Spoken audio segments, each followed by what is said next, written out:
So this is some things that I've been thinking about. I'm going to give a shout out to Sean Work, who's the team leader in San Carlos, who is sort of the inspiration and some of the content. But do you realize that we're into the third quarter? I mean, we're almost done with the first quarter. How about that? Does that sound better? January, February, and March. And so one of the questions is how has it gone in terms of the results that you would like to have seen for January, February, and March, right? And the question really is, what are we doing? Is our behaviors in alignment with our goals? What do we mean by behaviors? This is sort of an audience participation part. Behaviors really are reflected in habits, right? Which I wanted to talk a little bit about. There's a thing that you'll see at many Keller Williams offices that agents have put up on their work area that says, does my schedule reflect my goals? Right? And so this, by the way, assumes that you have goals and then that you have a schedule and that the two of them are in alignment. So this is talking about behaviors and a little play on words. When we do the right things, then we win. Right? And so I wanted to just talk a little bit about what they are. So if you have goals for the first quarter of 2016, the question would really be, are you reaching those goals? Are you ahead of the goals? It's sort of a yes or no question, right? And from many people, I know what the answer is. It's not yes, right? You know, first of all, there's people that don't have goals, and then there's people that have goals, but they're not actually doing anything. Now, one of the things that we realize is that if you have 50 good conversations about real estate with somebody, that roughly translates into one escrow. Every 50 conversations you have about real estate will translate into an escrow. So if you had been doing this all along, so you had 50 conversations in January and 50 conversations in February and 50 conversations in March, that you should be looking at 3 escrows either in the pipeline or already closed for 2016.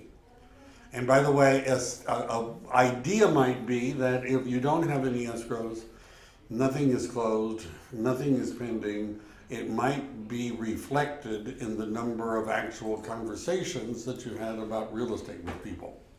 Isn't this fun? So 50 conversations would equal 1 escrow. The time is now. Right? And what I mean by that, if you look at the months of April through August, we know that 70% of all real estate transactions occur within that time period. Those 5 months result in 70% of all the real estate transactions.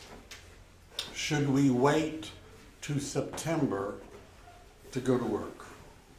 No, right? You understand the time to have conversations with people is now, right? Now. There's a spring and summer buying and selling season which is about to hit us, right? Now is the time to do stuff. So this goes through a little bit of a sequence. So in the top left-hand corner is the level 1 where 90% of all real estate agents reside. Right? And what I mean in level 1 is most real estate agents do not have a plan. Many of them, their life is filled with drama. I get to deal with that sometimes. There's no plan, which means their business is by default. There's a Keller Williams training program called BOLD, and BOLD stands for Business Objectives and Life by Design. Most real estate agents do not have a plan. They don't have a design. Much of what many real estate agents spend their time on is gossip, laziness, and procrastination. And by the way, 87% of all people that enter the real estate business are no longer involved in real estate in 5 years. You've heard of the 80-20 rule. The problem with the 80-20 rule, did you know what's wrong with the 80-20 rule? It's only accurate 80% of the time. 20% of the time, it's not accurate. And how that relates, that fell flat, I could see. But we know that 10% of the real estate agents are making 90% of the money. It's not 20% are making 80% of the money, 10% are making 90% of the money, and that's because 90% of real estate agents aren't doing anything, right? So they're not running their business like a business. So after the next stage is systems, projects, education, and remodeling. Many of the people that I'm coaching that are experienced agents need a complete makeover in their career. I mean, literally. And by the way, just like in many aspects, they have to have practically a complete breakdown in their business before they're willing to adopt systems, models, and that sort of thing. By the way, of those, everything other than education could be, you could leverage out. Do you understand? You can hire people to do the models and systems that can help you remodel. But education is sort of something you have to do. By the way, doing that does not produce hardly any money at all. Because one of the 80-20 rules that is true is that 80% of what real estate agents do produce 20% of their income. 80% of what real estate agents do produce 20% of the income. And by the way, working on your systems, projects, education, and remodeling is in the 80% that produces 20% of the income. Where is the 20% that produces 80% of the income? It's in the bottom left quadrant, right? Which has to do with lead generation and hours of power, right? How much time do you spend in a given week or month having conversations with people about real estate? And if you're doing that, you get appointments. And if you get appointments, you get money. Do you understand if you had one appointment a week and you work 48 weeks and you're not good at real estate appointments and only 50% of the people wanted to work with you, that would be 24 transactions. Do you understand? If only 25% of the people wanted to work with you, that would be one a month, which in our market would mean you'd be grossing $250,000 or more in commission income, right? You understand? From one appointment a week. Whoever has the most appointments wins. And one of the new focuses in the Keller Williams system, not just for leadership, but for agents, is to change the focus to appointments. Right? You understand? How many appointments have you had with people that want to buy or sell real estate? Right? And by the way, related to this is what is referred to as E to P. And the reason I'm mentioning this is I know agents that are somewhat smug and self-satisfied with their success. Right? Conversations that people say to me are things like, I'm capping, therefore I'm successful.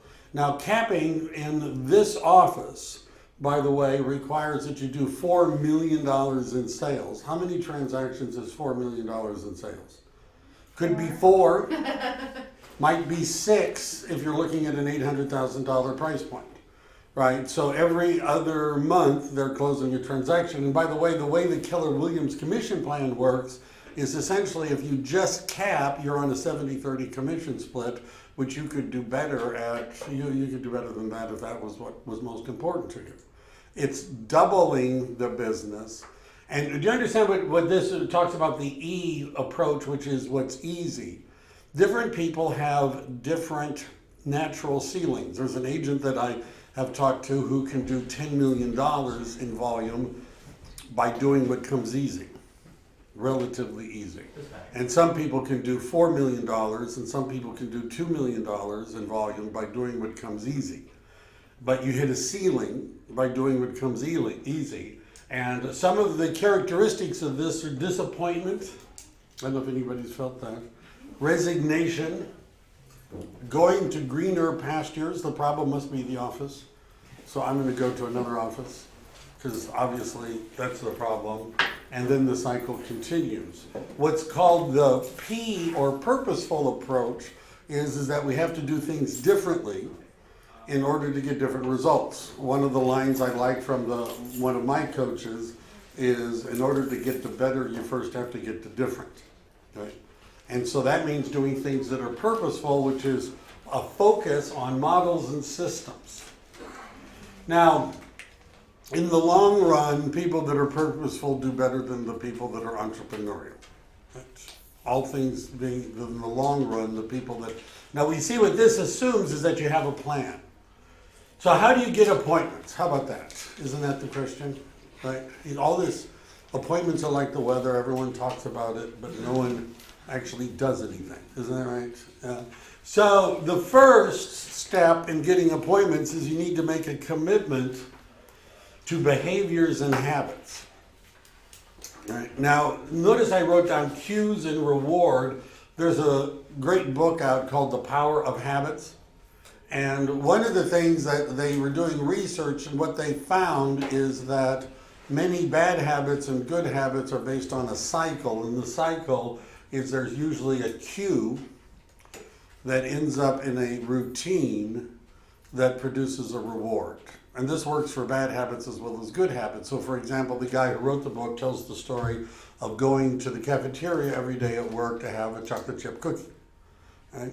And even though in the morning he would get up and say, I'm not going to have a chocolate chip cookie, his wife had pointed out that he's gained weight and should not eat chocolate chip cookies. But there was just something that would trigger every day, and he would get up and go eat the chocolate chip cookie. By the way, they've done studies on rats where they put little microbes in their brain to see how much they thought, and what they found when they put them in a simple maze is that rats looked like they were incredibly stupid, right? It took them a long time to find the chocolate, even though it was a very simple maze. And when they were monitoring them, their brain waves were going off the charts. But once they knew where the chocolate was and you put them in the maze, they would run to the chocolate. And at that point, their brain waves looked just like they did when they were sleeping. In other words, when we're in habit, we're not thinking, right? So one of the examples that they use if you were going to run, let's say, a cue would be putting your running shoes near your bed or someplace where you could see it. And then the routine, which is to go running, would be followed by a reward, like a piece of chocolate or something, which seems counterintuitive if you're running. But what they found is over time that having the cue, the routine, and the reward, that the percentage of people that maintained habits went up dramatically. Mm-hmm. All right. I know you don't like these. I'll tell you a little analogy later. So what would be, so for example, if we were going to spend time talking to people about buying and selling real estate, we could have a cue or something that we look at or do or have that begins that process. And what would be a reward? What do real estate agents like to do more than anything else? Praise themselves. Praise themselves. But we can't stop them from doing that. What else? So here we have a representative from a title company. If you wanted real estate agents to show up for an event, what would you arrange? Food. Food. Yeah, everybody knows that. So, Alcohol, just kidding. so my experience has been the two things that most real estate agents want to do is eat and go home. Right? I'm just saying. All right? That's what I found. They want to eat and they want to go home. Depends on what their home life is like. So, is it possible to say to ourselves, when I'm done making the phone calls, I'm going to go to lunch? Right? So, I have a cue. I start the calls. I go to lunch. Or I'm going home when I'm done with the calls. You understand? And that routine, we work for our habits and then our habits work for us. 20 hours of lead generation a month. So how many work days are there in a month? 20. 20. So how many hours are we talking about? 1. 1 hour, 1 lousy hour a day. Right? That's what we're talking about. 1 lousy hour a day talking to people, having conversations about real estate. Right? So most real estate agents that aren't making any money, by the way, are not spending an hour a day. They're not spending an hour a week. They go to an open house and if people talk to them, those are the only hours they actually spend talking to people about real estate. Right? And then tracking and measuring it. How many of you have gotten emails from me talking about got goals? What are your goals? What are your results? Would it be better if we actually had a goal? Like these are the things I'm going to accomplish in March. I'm going to talk to so many people. I'm going to add so many people to my database. I'm going to send out. Is there holidays coming up? Most definitely. Most definitely. Are there? Is there a holiday? Are you ready for that? I'm going to make a video on it because I'm going to be sending out. But we need to have goals. We need to track. We need to measure. Keller Williams uses a system called a 411, which is a way of tracking goals. Right? And I send you stuff, don't I, about this? Do you know how many I get back? Do you know how many I get back? Few. So, and that's all I had to say about that today.